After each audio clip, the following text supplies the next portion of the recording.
नमस्कार, हमारा नाम है समरीन और आपने देखना शुरू कर दिया है लाइव सिटीज। मैंने सच्चाई बताई तो वो मुझे गालियां देने लगे। ये बातें बितिया पहुंचकर कही हैं प्रधानमंत्री नरेंद्र मोदी ने, और आपने देखा है कि बितिया में आज गजब दहाड़े हैं पीएम मोदी और निशाने पर था लालू परिवार। यानी कि पीएम मोदी ने बितिया पहुंचकर नेहले पर दहला दे मारा है। तो आज हम इसी मौजू पर सीधी बातचीत करेंगे सीनियर जर्नलिस्ट रवि उपाध्याय जी से।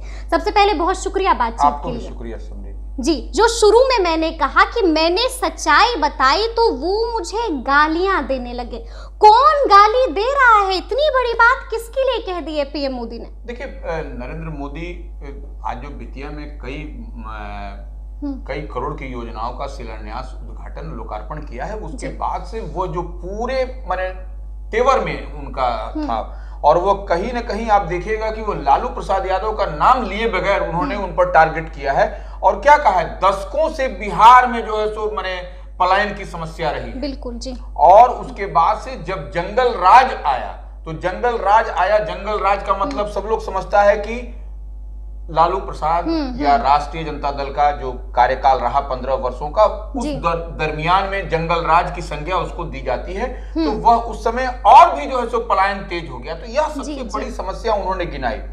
उसके बाद से और अब जो है सो परिवार, उसके बाद से उनको अपने परिवार की चिंता हो गई।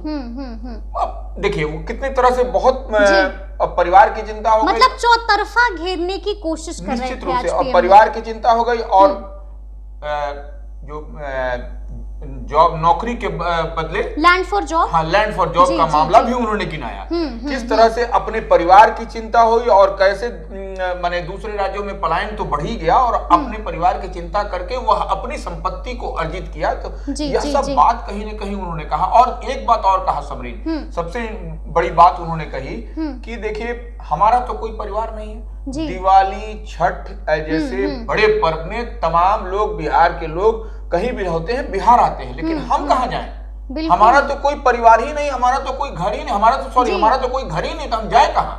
हम तो लोगों के बीच में ही रहते हैं, आप आवाम के बीच में रहते हैं। तो ऐसे में यह कहीं ना कहीं उन्होंने बहुत बड़ी बात कह दी है। मतलब कि एक बड़ा मैसेज, और आप इसको ये भी समझ सकते हैं कि एक इमोशनल कार्ड पीएम मोदी ने खेल दिया। निश्चित रूप से खेला है। और देखिए वो कहा कि जंगल राज जब आया तो यहाँ पर युवाओं का जो पलायन और तेज हुआ। यह सब बात को बहुत सलीके से, बहुत अच्छे ढंग से उन्होंने प्लेस किया है लोगों के बीच में, जो लोगों को बहुत अपील करता हुआ भी दिखाई पड़ा इस बात को जो उन्होंने कहा। और देखिए लालू प्रसाद यादव ने क्या कहा था पिछले दिनों पटना के ऐतिहासिक गांधी मैदान में, कौन उनको परिवार बा जी। तो यह जो है तो कहीं ना कहीं यह नरेंद्र मोदी इसी बात पर उनको घेरते हुए लपेट रहे थे, भिंगा कर लपेट रहे थे। बिल्कुल। तो अच्छा, हम ये भी आपसे जानेंगे रवि जी कि क्या कुछ मुख्य बातें, क्या बड़ा मैसेज आज देने की कोशिश की है बितिया से पीएम मोदी ने? देखिए वह ये तो कर रहे हैं बेरोजगार, और जो रोजगार की बात जो कर रहे हैं जी तेजस्वी प्रसाद यादव, तो उन्होंने क्या कहा कि देखिए हमने एम्स दिया देश में इतना, हमने आईआईएम दिया, आईआईटी दिया, तो यह तरह तरह के संस्थान दिए, तो इसमें क्या होगा? इसमें जो है सो पढ़ेंगे बच्चे तो टेक्निकली वो साउंड होंगे और सब जगह से साउंड होंगे, और वो पढ़ेंगे तो उनको नौकरी लगेगी। और यहाँ पर बिहार में ही जो एम्स की बात हुई, एक एम्स पटना, एक एम्स उधर दरभंगा के पास में जो, तो यह सब तो बरौनी कारखाना, ये सब तमाम तरह की जितनी बातें हो रही हैं उसमें तो बेरोजगारी तो समाप्त होगी, स्वाभाविक रूप से एम्प्लॉयमेंट मिलेगा, रोजगार मिलेगा, और निवेशक आएंगे, और यह होगा। तो वह किसके लिए? यही बात वो कहना चाह रहे हैं, बताना चाह रहे हैं कि रोजगार के लिए उन्होंने कितनी चीज की है अब तक। तो यह एक बहुत बड़ा लाउड एंड क्लियर मैसेज उन्होंने आज बितिया की सभा में दिया है। मतलब कि काम गिना रहे थे आज, काम भी गिनाया, परिवार के बारे में भी बताया कि कितने करोड़ लोग उनके परिवार में हैं और किसके लिए वो 24/7 काम करते हैं, यह बात भी कहा। और यह भी घेरा कि जंगल राज के समय में जो है सो कितने लोग यहाँ से युवा पलायन कर गए, यह भी बहुत बड़ी बात उन्होंने कही। तो यह सब बात को उन्होंने कहा। और नहीं समझिए, इसके लिए गुनहगार कौन है जी? इसके लिए गुनहगार कटघरे में कौन है? इसके लिए बिल्कुल इसके लिए दोषी उन्होंने लालू प्रसाद यादव का नाम तो नहीं लिया, लेकिन घेरा उन्हीं को, उसी राजद के कार्यकाल को घेरा और स्पष्ट रूप से उन्होंने संकेत दिया कि यही ऐसे ऐसे सीक्वेंस वाइज उन्होंने क्रमवार ढंग से बहुत अच्छे ढंग से कराया और जमीन के बदले नौकरी की बात भी कही और जमीनों पर कब्जे तक की बात कही। तो यह सब जो है सो एक एक करके वह चर्चा गिनाया और यही नरेंद्र मोदी ने आज बहुत बड़ी बात आज कही सभा में। जी अच्छा, हम ये भी आपसे जानना चाहेंगे, अभी आपने हमें ये भी बताया कि काम आज गिना रहे थे बाज़ाब्ता पीएम मोदी।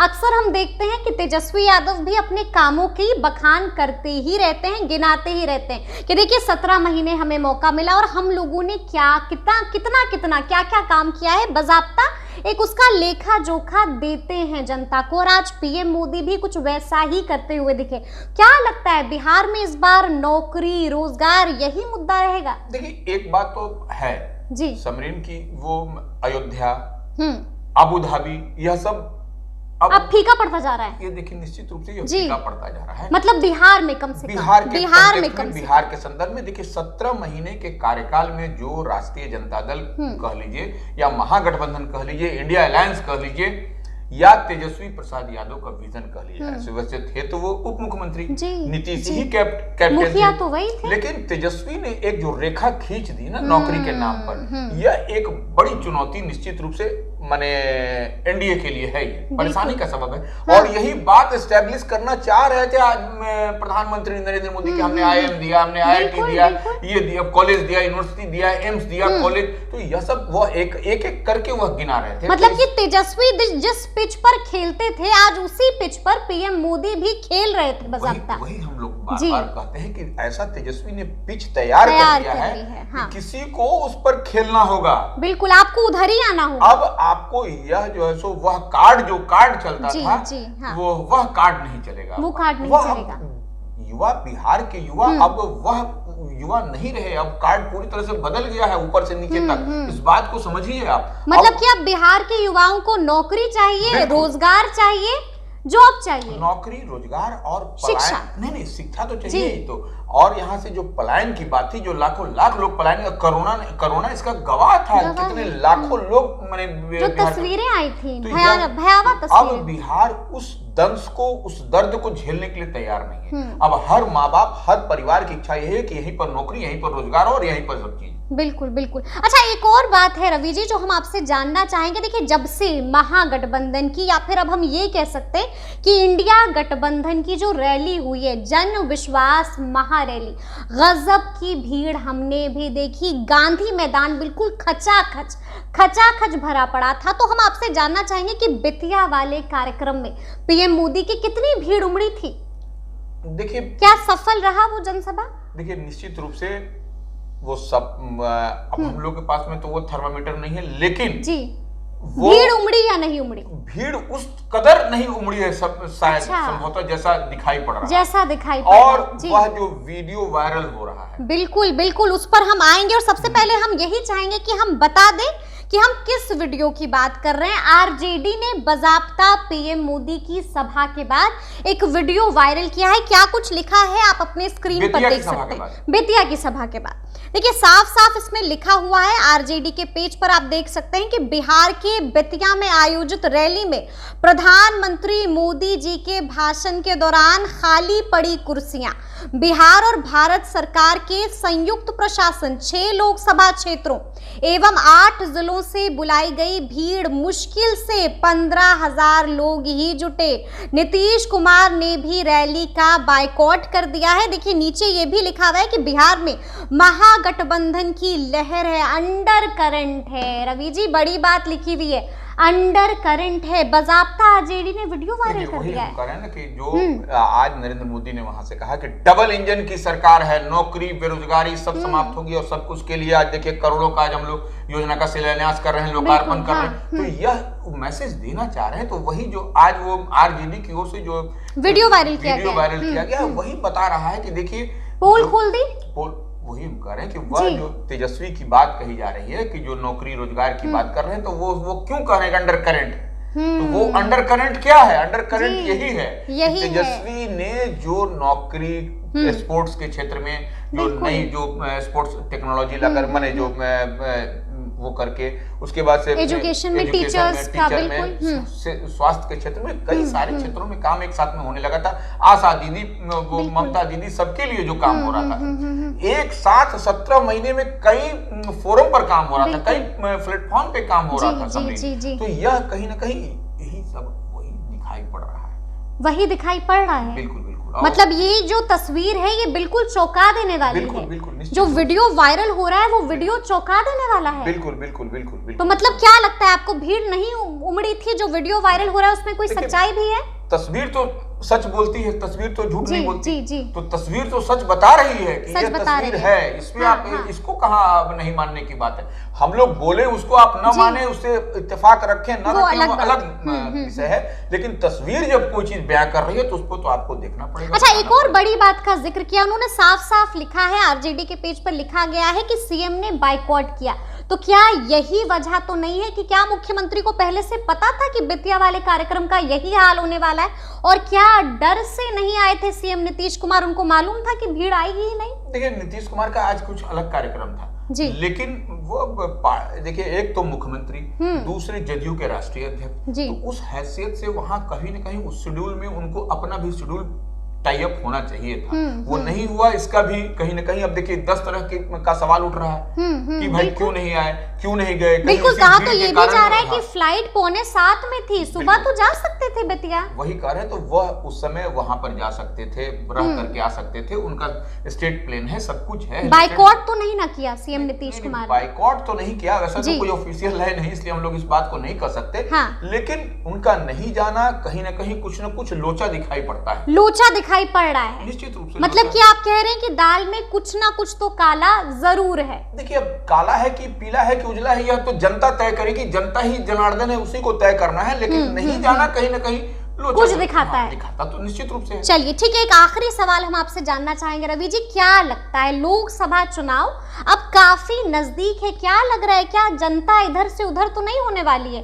क्या लगता है किसका पलड़ा भारी है, एनडीए का या इंडिया का? देखिए, यह अभी कहना बहुत मुश्किल है, सभी पहलवानों को उतरने दीजिए मैदान में, नंबर 1। नंबर 2 बात कि इस बार बिहार की जनता बहुत ही राजनीतिक चतुराई जिसको कहते हैं उसके साथ समझदार हो गई है।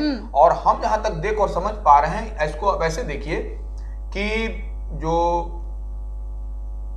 आपको बहुत पेच है, इसमें कहीं कोई दो मत नहीं है। और रोजगार जो देगा, जो रोजगार की गारंटी देगा, वहीं पर वोट जाएगा। तो मतलब जनता उसी की जीत की गारंटी देगी निश्चित रूप से। देखिए, आपको सब कुछ दिखाई पड़ रहा है। अभी जो अंडर करंट की बात, जो अंडर करंट बोल दिया जो राजद ने कहा है, मुख्य विपक्षी पार्टी तेजस्वी यादव की पार्टी, तो वो क्यों बोल रही है कि कहीं ना कहीं यह रोजगार कहीं झोलझाल है, कहीं रोजगार जो तेजस्वी की बात हो रही थी उससे कई बहुत खासा नाराजगी है, माने समाज के सभी वर्ग में, not only in specific MY में, सब में, बाप में है।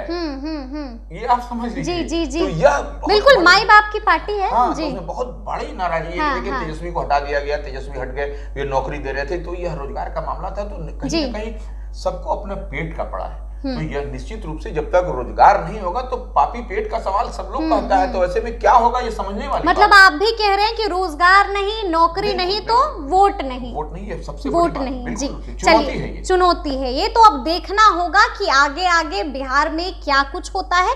तो ये पूरी बातचीत आपको कैसी लगी है, कमेंट करके हमें जरूर बताइएगा। तो इस तरह के तमाम अपडेट्स के लिए ऐसे ही हमारे साथ बने रहिएगा और देखते रहिएगा लाइव सिटीज। बहुत शुक्रिया।